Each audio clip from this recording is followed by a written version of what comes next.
வணக்கமுங்க. இன்றைக்கி எள்ளு ஏலம் தான் பார்க்க போகிறோங்க. ஈரோடு மாவட்டம் சிவகிரி ஒழுங்குமுறை விற்பனை கூடத்தில் வாரம் வெள்ளிக்கிழமை அன்றைக்கி எள்ளு ஏலம் நடக்குதுங்க. இப்போ அறுவடை சமயம் அப்படிங்கிறனால எள்ளு அறுவடை முடிஞ்சு நிறைய விற்பனைக்காக விவசாயிகள் கொண்டு வந்திருந்தாங்க. அதில் வந்து பார்த்திங்கன்னா மே 15ஆம் தேதி வெள்ளிக்கிழமை அன்றைக்கி நடந்த எள்ளு ஏலத்தை பார்க்க போகிறோம்ங்க. 1456 மூட்டைகள் விவசாயிகள் வந்து எள்ளு கொண்டு வந்திருந்தாங்க.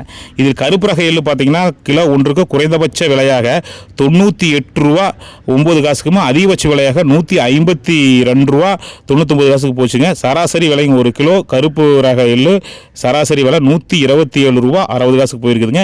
இதே மாதிரி சிவப்பு ரக எள்ளு பார்த்தீங்கன்னா ஒரு கிலோ குறைந்தபட்ச விலையாக 95 ரூபா 9 காசுக்குமே, அதிகபட்ச விலையாக 147 ரூபா 91 காசுக்குமே சராசரி விலைங்க ஒரு கிலோ சராசரி விலை சிவப்பு ரக எள்ளு 123 ரூபா 82 காசுக்கு போயிருக்குதுங்க. இதே போல் வெள்ளை ரக எள்ளுங்க குறைந்தபட்ச விலையாக கிலோ ஒன்றுக்கு 124 ரூபா 82 காசுக்குமே, அதிகபட்ச விலையாக 128 ரூபா 82 காசுக்கு, சராசரி விலைன்னு பார்த்தீங்கன்னா ஒரு கிலோ 126 ரூபா 82 காசுக்கு விற்பனை ஆகிருக்குதுங்க.